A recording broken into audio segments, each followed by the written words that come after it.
భార్య వేధింపులతో భర్త ఆత్మహత్యకు పాల్పడిన ఘటన నేరేడ్మెట్ పోలీస్ స్టేషన్ పరిధిలో జరిగింది.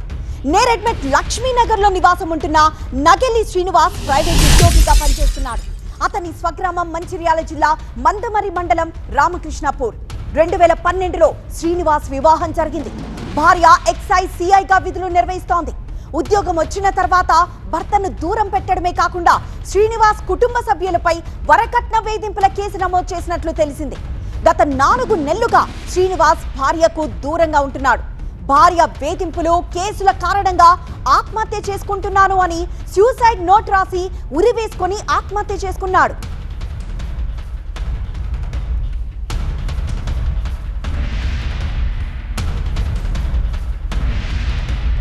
సోదరుడి ఫిర్యాదుతో శ్రీనివాస్ భార్య సహా మరో 10 మందిపై పోలీసులు కేసు నమోదు చేశారు.